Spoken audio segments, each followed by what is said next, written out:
Hello, everyone, and welcome to episode 499 of the True Crime All the Time podcast. I'm Mike Ferguson, and with me, as always, is my partner in true crime, Mike Gibson. Gibby, how are you? Hey, I'm doing good.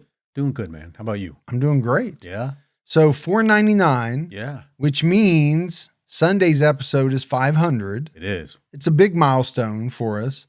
I mean, we have been doing this almost 10 years, Yeah. which is hard to believe, but it also means it's time for a really big case, because on the big milestone numbers, we always do a really big case. We do. And I won't spoil it by Yeah. giving it away, but it's going to be a multi-parter, and we're going to do them all on video and audio. So I'm excited. Plus, in my contract, it says on episode 500, I get a steak dinner that night. So I think you've had enough dinners, free dinners.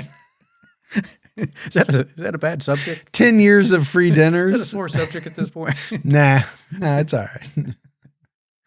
All right, buddy. You ready to get into this episode of True Crime All the Time? Yeah, I'm ready. We're talking about Samantha Josephson.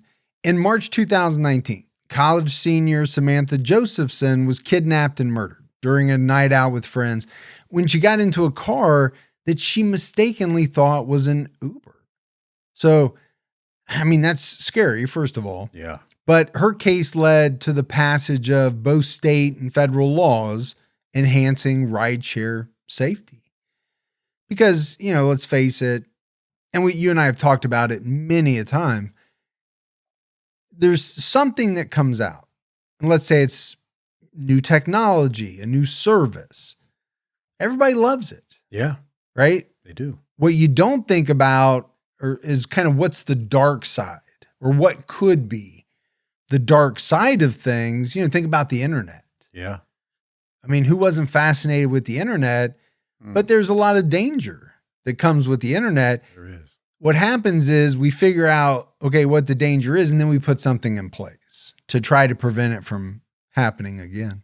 Samantha Josephson was born in Princeton, New Jersey, to parents Seymour and Marcy Josephson. She lived in Robbinsville, New Jersey. I wonder if you're born in Princeton, are you automatically just a little bit smarter? I would say no. No? I'm going to say no.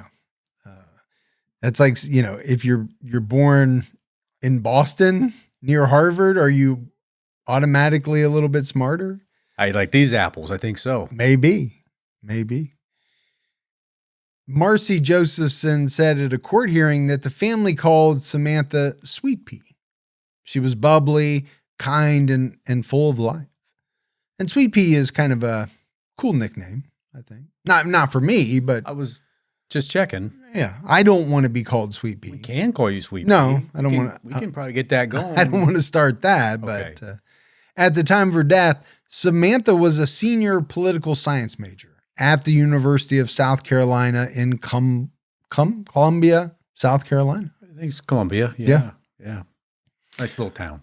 Yeah, University of South Carolina. They're in the SEC.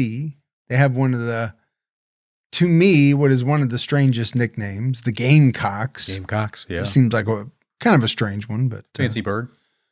yeah, I don't really know what kind of bird it is. Yeah.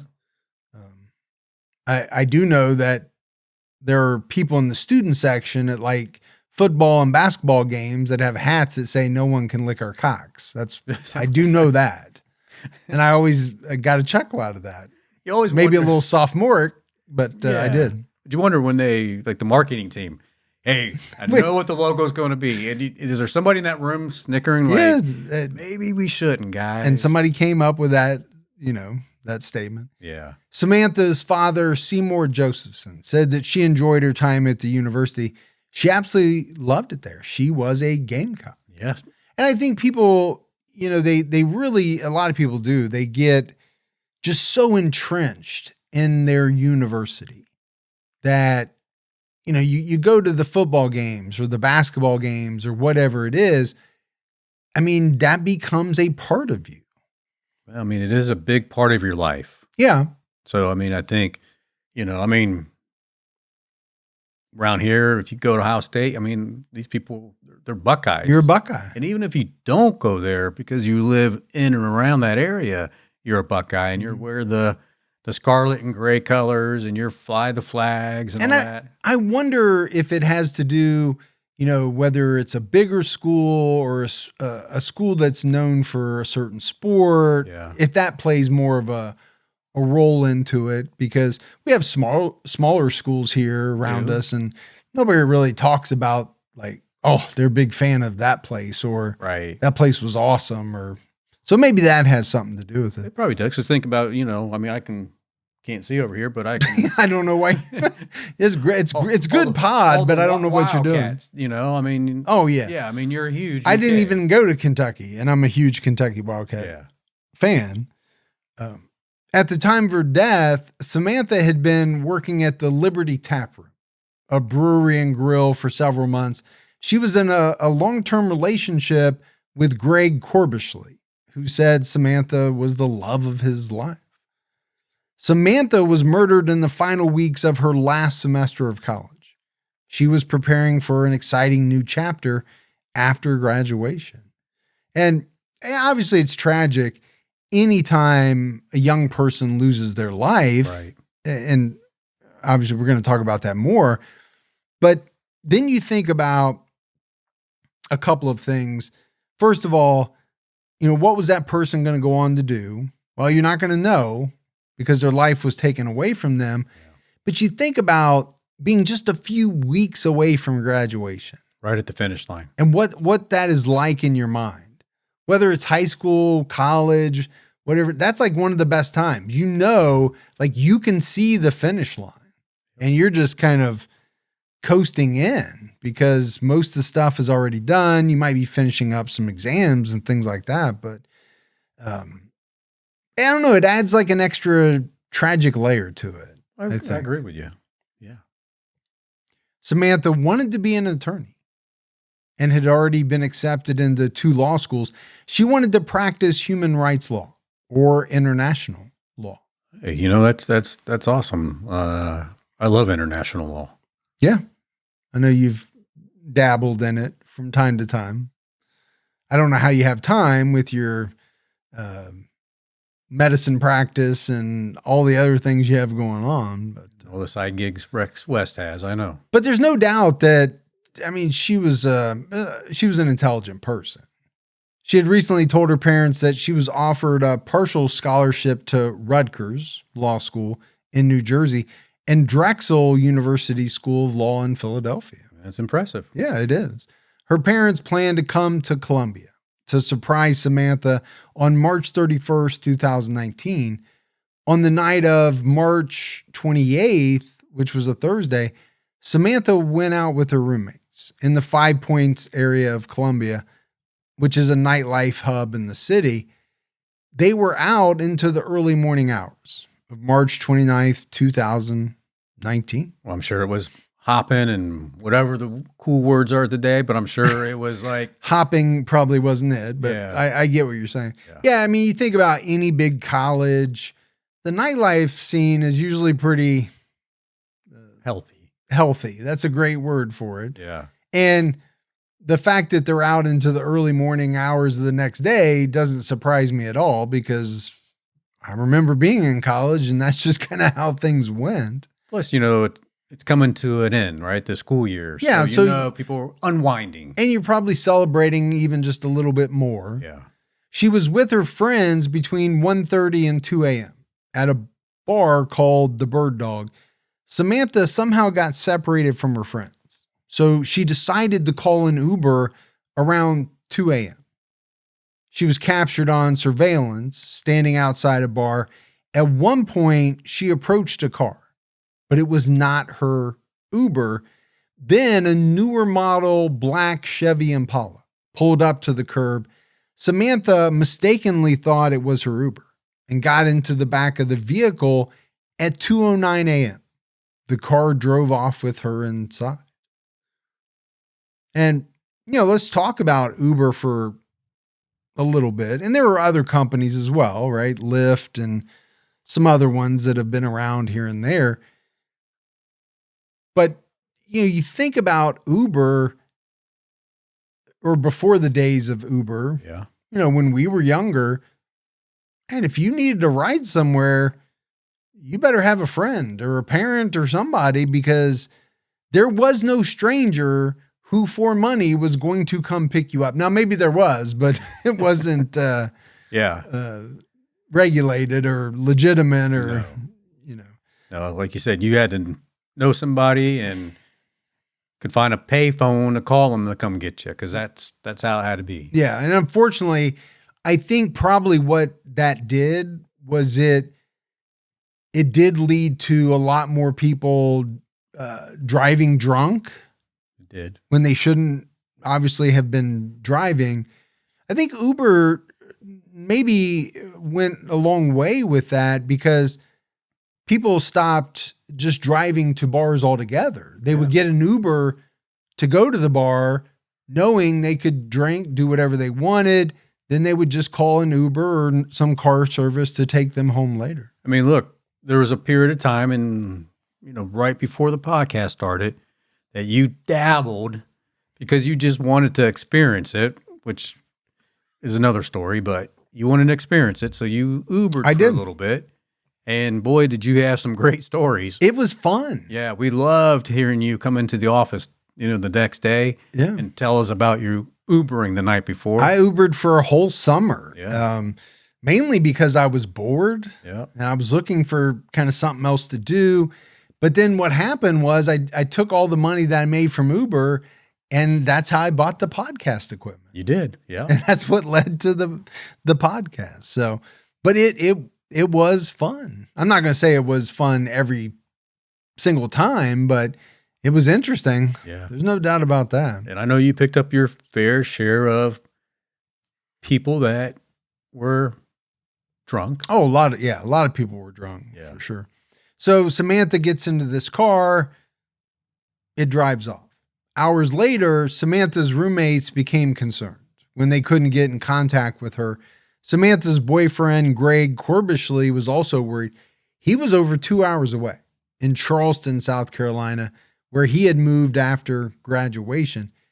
Now, he had been on the phone with Samantha throughout the night and later said he was tracking her phone to make sure she got home safely. He said he knew something was wrong moments after she got into the car. He tried calling her, but she didn't answer. He went to sleep thinking she left her phone in an Uber. When he woke up, he learned she was missing, and he drove to Columbia. Right there, what a nightmare. Yeah, that would be. You're a little worried. Eventually, you got to go to sleep, right? You can't get in contact with the person. You're obviously probably not thinking that the worst has happened, because most people don't think that. No.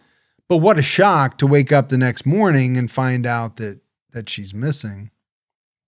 At 1:30 p.m. on March 29th, Samantha's roommates reported her missing after failing to get in contact with her.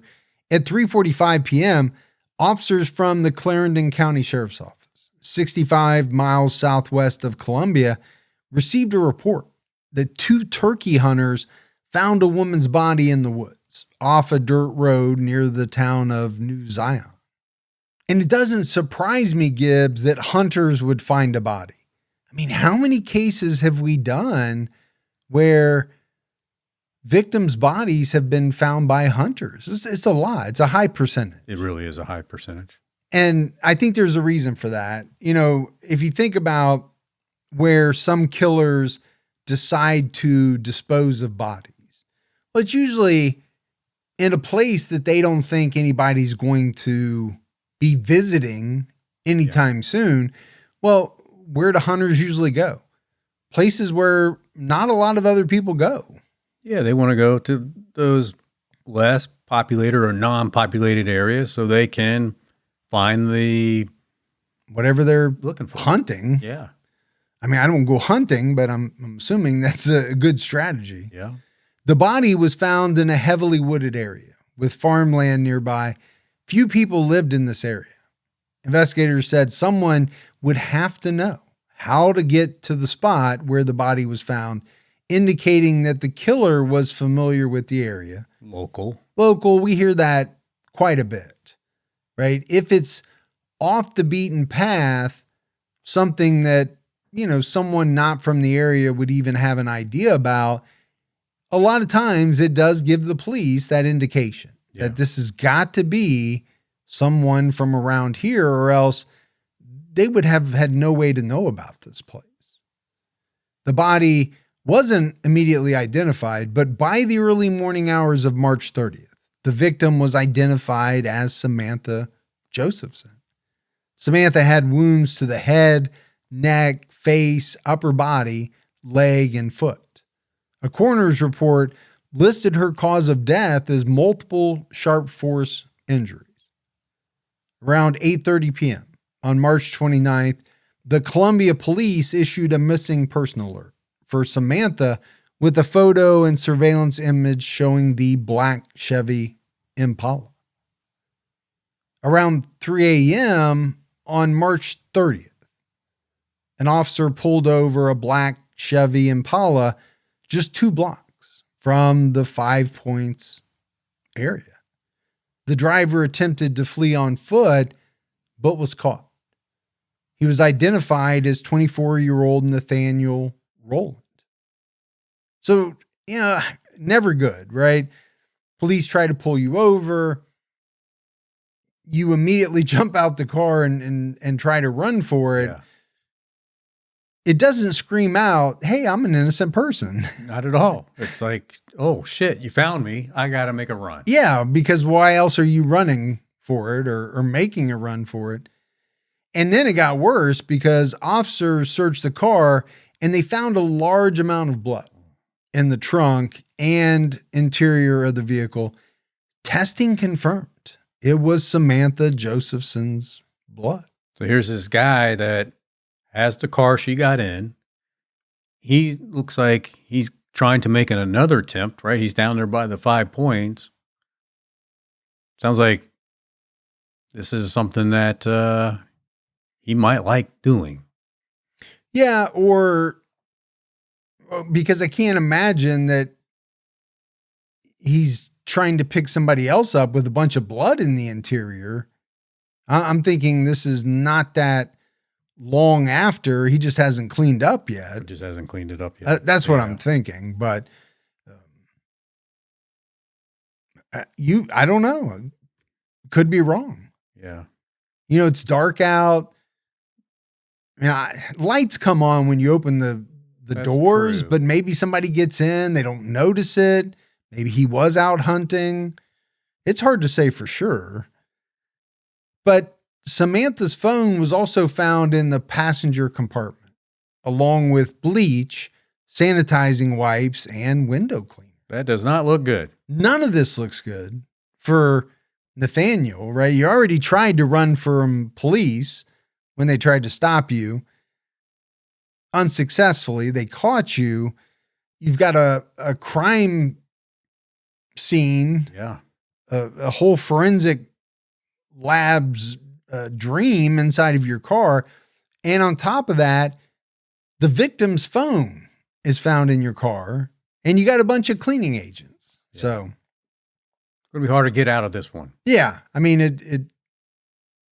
it would be, a lot of cases that we do, like last Sunday's case. Yeah, it didn't look great for that person, Right. but I wouldn't say there was a ton of smoking gun evidence. I would call this smoking gun evidence. Oh, absolutely. I mean, it is really incriminating. Yeah. The car's child safety locks had been activated, which meant the rear doors could not be opened from the inside. I hate that. Have you ever been in a car in the back when they had those activated and forgot? And then you get somewhere and everybody gets out and you go to grab and you're like, hey, you got to let me out of here. I can't get out. Well, first of all, I don't ride with anybody else. Well, that is true. I always have to be the driver. Yeah. That's just a quirk of mine. I've been like that since I could drive. I do not like, because the one time I did, I got into like a 6 rollover accident. Yeah. When my buddy was driving. And ever since then, I'm not taking that chance. I don't want to really ride with someone else. Now, you've experienced a lot because that's how cop cars work.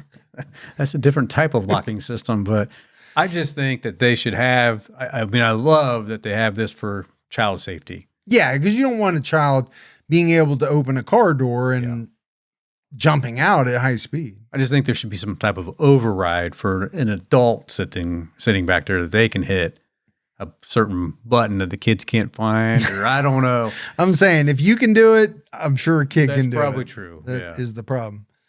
But, that being said, if someone has something nefarious on their mind, well, that's I guess a good way to keep someone from getting out of your car. Yeah.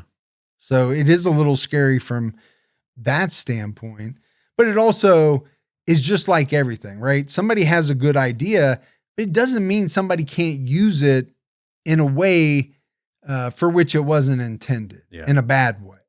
Because there's a lot of things that you could say that about. I guess you could always look before you get in, look at the door, see if that little switch has been up or down, and to see if it's got the child lock on it. Yeah. Nathaniel Rowland was charged with murder and kidnapping. Columbia police announced the charges against Rowland on the evening of March 30th, noting that he had recently resided in New Zion and was familiar with the area where Samantha's body was found. Rowland waived his right to appear in court. Samantha's mother, Marcy Josephson, said she was disappointed that they didn't get to see his evil face in court. Yeah, I'm sure she had some choice words and some choice looks that she wanted to give him. Both, yeah, I would think so. She said at the bond hearing, is quoted by WLTX, unlike him, Samantha valued human life and could never harm another soul. Unlike him, Samantha had love within her heart and a purpose in her life, the life he brutally ended. He took away our daughter, a sister, a granddaughter, a niece, a cousin, and a friend to so many. His selfish, unspeakable, and violent actions have created a hole in the universe, a hole in our universe, and we see the unimaginable ripple effect on our world. Yeah, wow. How well that was said. Yeah, I think that really sums up probably what a lot of victims feel. Yeah. Or victims' families feel is like they just have this tremendous void in their life, and there's nothing that's going to fill it, nothing that's going to replace it, because that person is never coming back. Now, at least they know who did it. Yeah. And yeah, is it great? No, your loved one is still deceased and was murdered. But we, on our Unsolved podcast, talk about a lot of families who not only have that, but also have the added pain of never finding out exactly what happened, and more importantly, who was responsible. Who was responsible, yeah. And that person never gets brought to justice. So, I mean, it's hard to say that there's a silver lining, but I think that's at least a good thing that this person was caught, captured. They know who did it. Yeah. In the aftermath of the murder, many expressed concern about the safety of rideshare apps. And you could see why. Yeah. I mean, you think about the number of people who use those types of services and how it's grown through the years since they first came along. A lot of people use those. And let's face it, there was a time when you didn't know who you were getting in the car with. No. I mean, technically you still don't know, but you have a lot more information about the person. Yeah, I think nowadays. Now you get what the car is supposed to look like, and maybe even sometimes a picture. So there you get a lot more information on the app. An Uber spokesperson issued a statement in early April 2019 that read, since 2017, we've been working with local law enforcement and college campuses across the country to educate the public about how to avoid fake rideshare drivers. Everyone at Uber is devastated to hear about this unspeakable crime, and our hearts are with Samantha Josephson's family and loved ones, we remain focused on raising public awareness about this incredibly important issue. Okay, that's a statement from Uber. I'm sure they mean it, but they also have to put that out. They do. I mean, let's face it, no company wants to have a murder linked to them in the media. I'm not saying that the guy's lying, because or whoever it was lying. I'm sure they did feel that way, but they almost really have to say that. Yeah, come out. They want to put something positive out. Sure. Yeah. At a vigil for Samantha, Seymour Josephson said he planned to make it his mission in life to keep others from suffering the same as his daughter. He said Samantha was by herself. She had absolutely no chance. None. The door was locked. Yeah, couldn't get out. Right? Yeah. He urged those listening to him to take their safety seriously and to never be out alone at night. Let's be honest, you guys are drinking, leaving the bar, or whatever it may be. If there's somebody else in the car, there's actually a chance. And there is some validity to that. I mean, there's that old adage, right? There's safety in numbers. Yeah, the buddy system. Yeah, it doesn't mean that someone couldn't attack two people, but are they less likely to? And I'd say the answer is probably yes. I agree. We have covered so many killers on this podcast, and the one thing that stands out about most of them, especially serial killers, is that they prey upon people who they consider to be vulnerable people. Yeah. Well, if you're alone, you're more vulnerable than you are if you're with somebody else. I think that just goes without saying. Safety in numbers. Yeah, I think that's true. He also wanted to ask rideshare companies about improving safety for passengers. Nathaniel Rowland's parents, Henry and Loretta, also spoke out after his arrest, saying they believed in their son's innocence and their hearts went out to Samantha's family. Wow. That's hard to hear. That they believe in their son's innocence? Yeah. Yeah, it doesn't surprise me, though. I mean, think about now we normally talk more about the victim's family, but you have to, in some cases, talk about the perpetrator's family as well. Yeah. They're going through something. They are.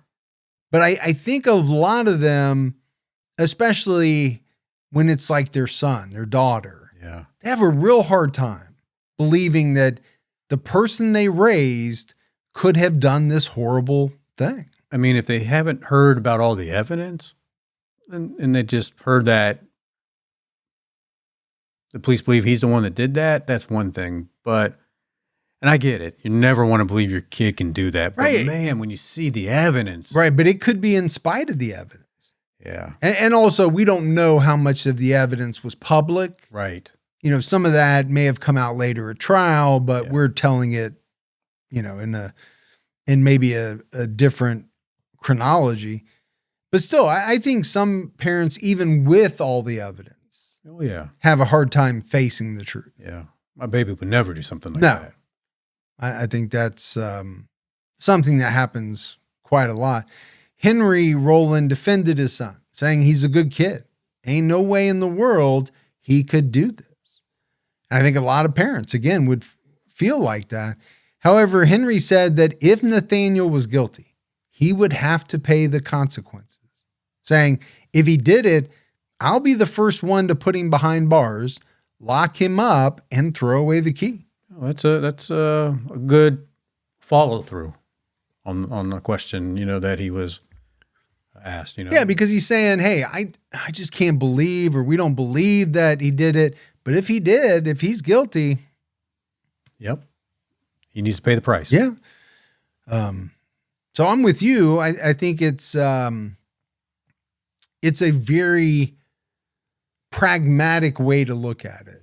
Yeah, you want to believe your son is innocent, but if it turns out he's not, you're going to feel bad, but he deserves to to be sentenced. Just wonder if you're, a parent of one of these killers.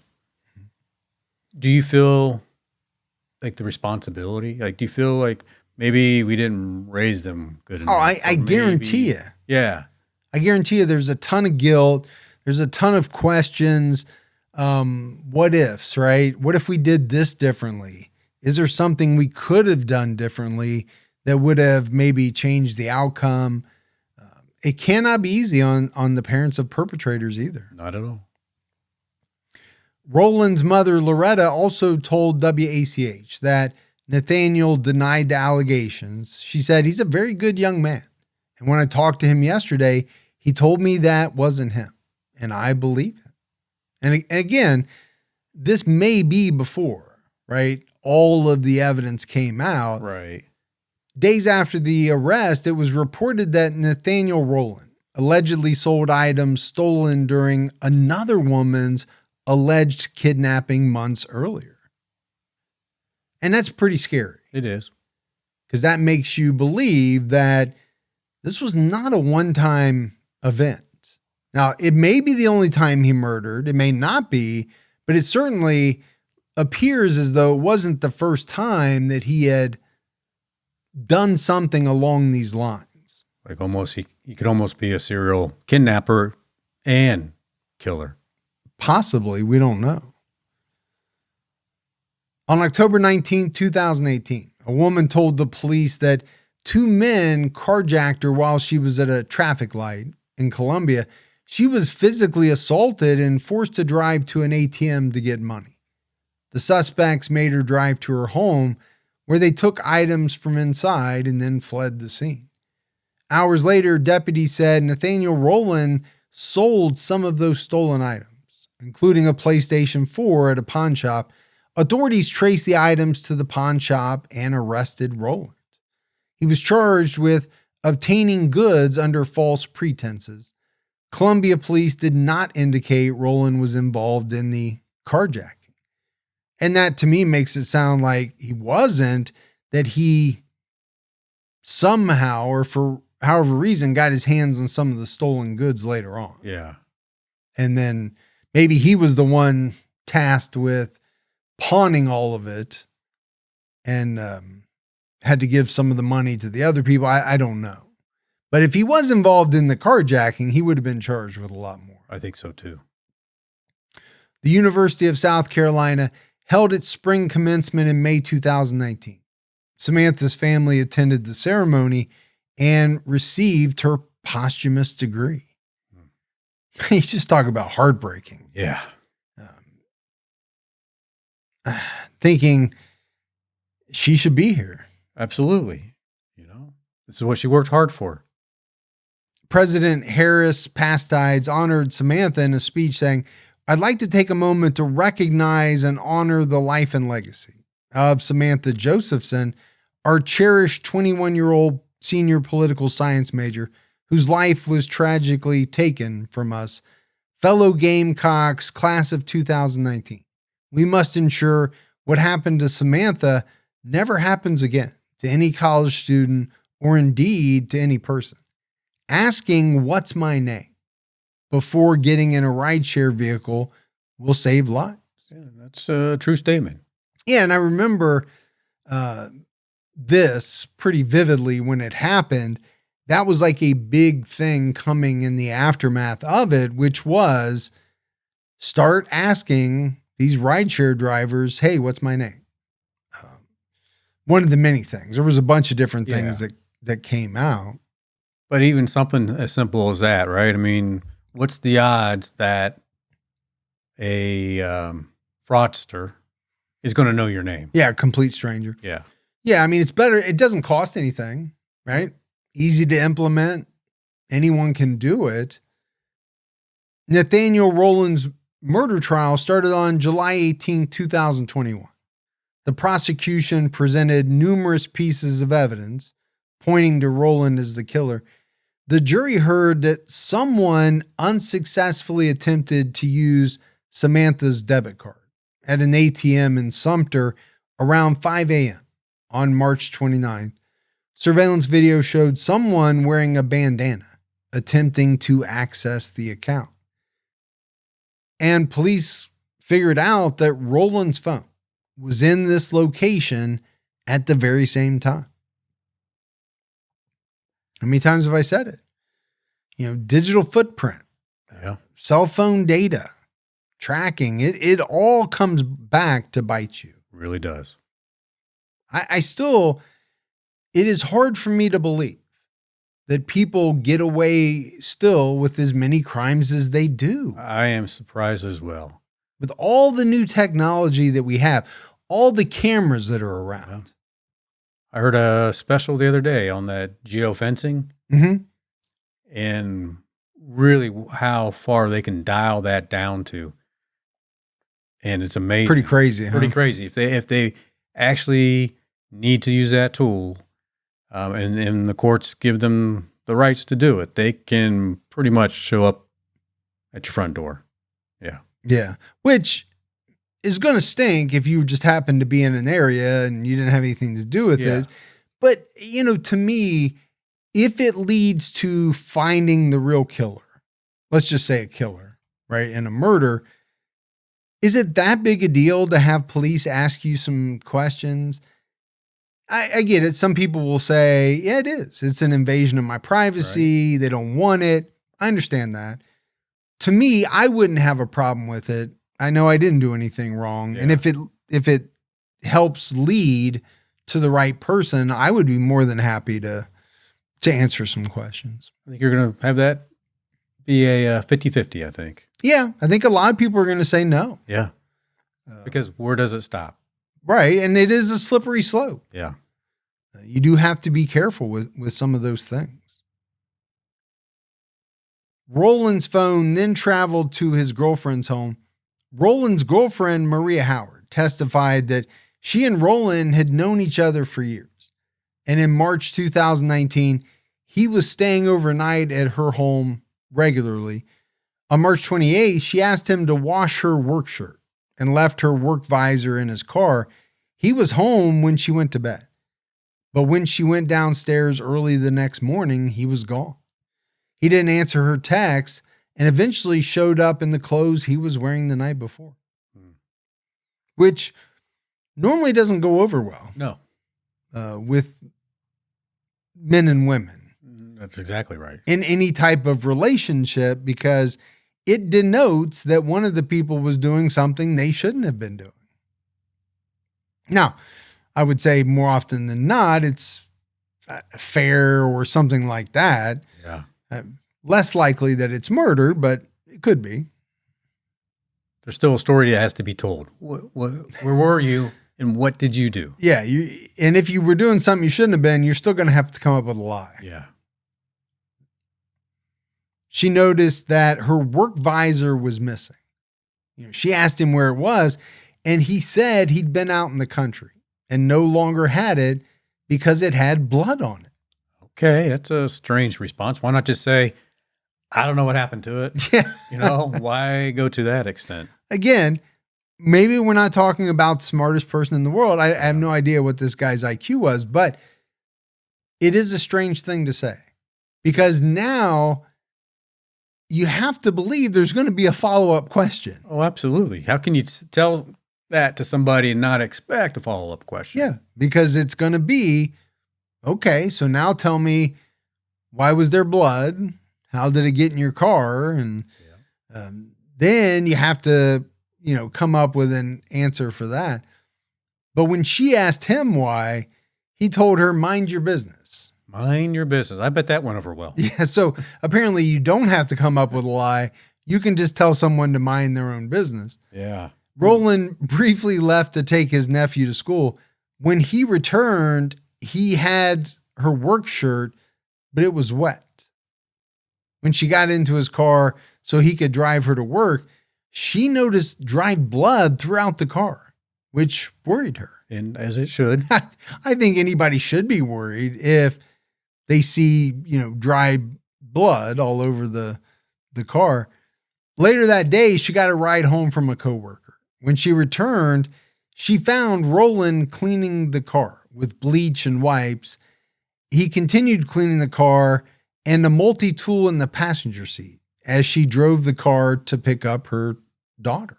Okay. He was really trying to get it clean. Well, yeah, I mean, we need to get the blood out before we go pick up her daughter. Apparently, this is the one car, and it has to be used by everybody. So, not a lot of options. I'm still, again, I get it.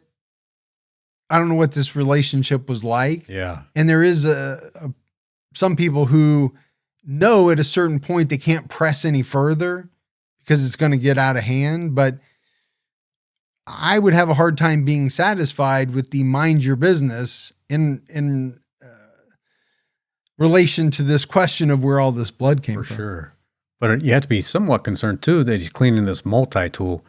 I mean, I know you have several multi-tools. I got 5 of them in this studio. I love multi-tools. And I know some of them can have a fairly large blade in them. Yeah. Most of them have a fairly good sized knife blade. So I don't know if that that could have been the weapon used. Yeah. I mean, we may talk about it. Yeah. When they returned home, Roland left and returned with a rose gold iPhone. It looked like a woman's phone. Roland said he was getting it ready for her, but she didn't need a phone at the time.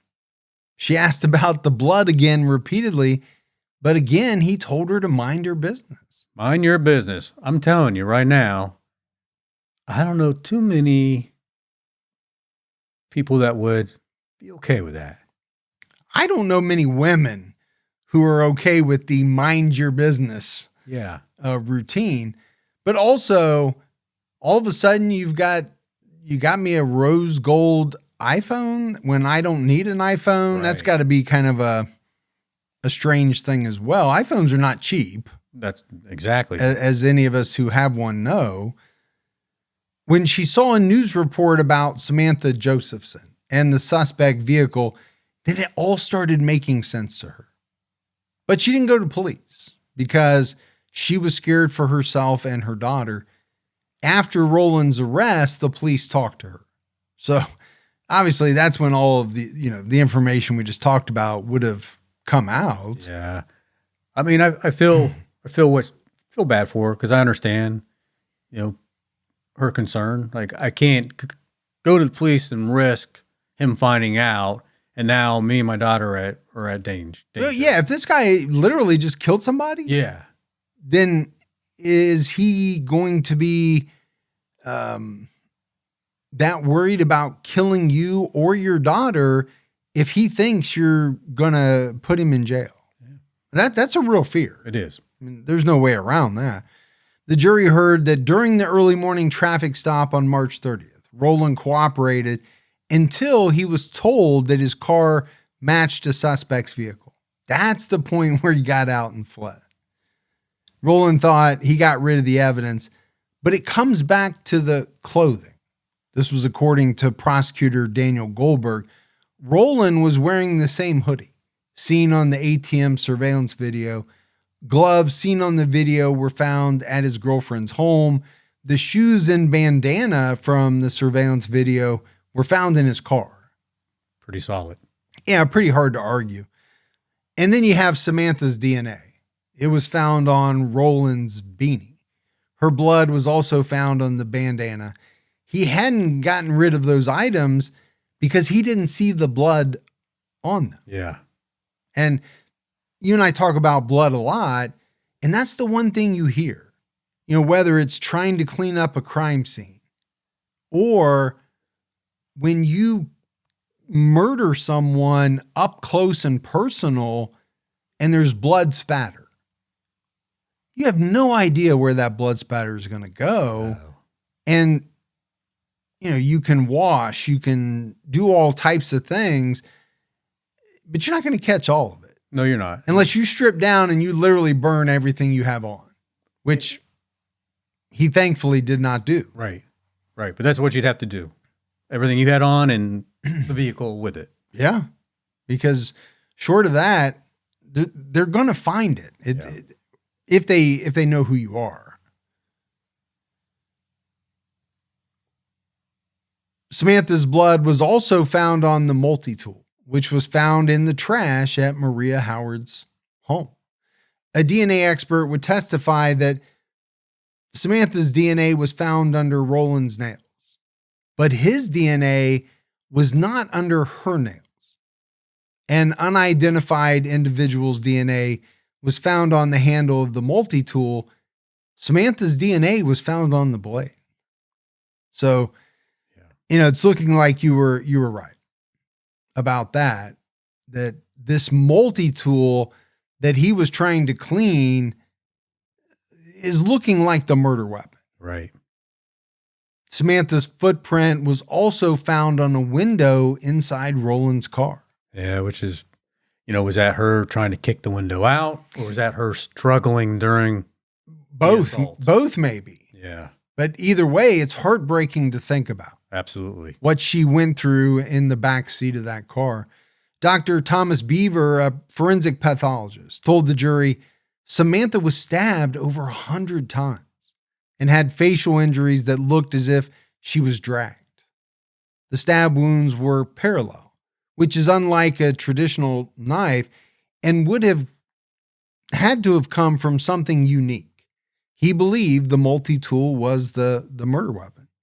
Over 100 times. This guy's a monster. Oh, yeah. I mean, that is, it's hideous. The multi-tool has 2 parallel blades bent at the tip. So I don't know. Every multi-tool is a little bit different. Yeah. I don't know what type of multi-tool has 2 parallel blades. Like I said, I have a bunch of them, but I don't have any that have parallel blades on them.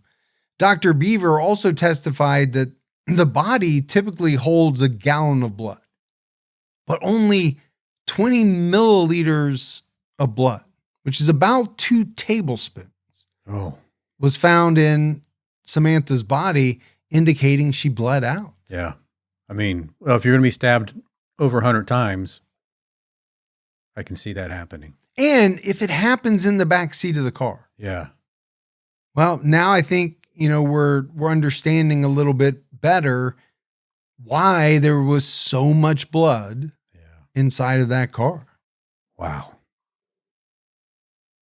And I just think about her family hearing this, learning this, right? During the different stages of the investigation and what that had to do to them.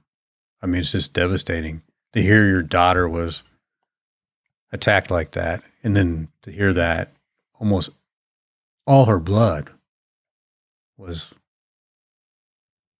drained out of her body. Yeah. I mean, it's always has to be tough for the family, right? To sit in a courtroom and hear all the details of what happened to your loved one. Neck wounds to the jugular and carotid artery and a severed hyoid bone, along with stab wounds to the head, were lethal and caused the loss of blood. Surveillance and video analyst Justin Martin testified that Roland and Samantha's phones traveled together out of the 5 Points area for a short time before hers stopped showing up. Roland's phone pinged until it went to a remote area in Clarendon County where Samantha's body was found. The defense didn't present any witnesses, and Roland chose not to testify. Yeah, what was he going to say? Well, and I don't know what witnesses they would have. Who are they going to call? Yeah. I don't think no alibi witnesses. No. I mean, you don't call character witnesses, right? Until more of the penalty phase. I don't know. Maybe you can, but normally you see that more in like the penalty phase of the trial. But either way, that doesn't, it's not going to sway a jury, even if they did have some people like that. During closing arguments, the defense noted that Roland's DNA was not found on Samantha's body, and his DNA wasn't found on the handle of the murder weapon. Roland had no cuts and bruises on his body, and there were 2 unidentified male DNA profiles found during testing. Defense attorney Tracy Pinnock argued that the narrative is getting skewed. She noted that during the traffic stop, Roland cooperated until his arm was allegedly grabbed and another officer lunged at him. She argued that blood transfers easily, which is why there was a large amount of blood in the car. Prior to processing the car, detectives were in the woods in New Zion, where the body was found. Okay, I get it. I say it all the time. I understand that defense attorneys have to try to pull something out of their hat, but it's a stretch. It's not even trying to pull something out of their hat at this point. It's pulling something out of the opposite end. Yeah, I get what you're saying. But they have to do something for their client to make the claim that this large amount of blood that's found in the car was dragged in there by these cops that came from the woods. That doesn't make any sense to me. Yeah. Samantha's body was found in the woods, but there was no dirt or debris on Roland's clothing. 3 pairs of shoes in his car had no blood on them. First of all, who has 3 pairs of shoes in their car? I don't even have 3 pairs of shoes in my closet. No, but you got about 12 pairs down here. I know there are a lot of people who are into shoes. Yeah. I get it. I'm not one of them, but what does that mean? Right? Okay, so there's 3 pairs in there that don't have any blood on them. Maybe he threw that pair away. Oh, you mean the pair he was wearing? Yeah. Yeah, I mean, I don't know what the absence of blood on that means. I do know what the presence of blood on other things means and what it would mean to the jury. Pinnock also noted that Maria Howard's DNA was found on bags containing bloody clothes.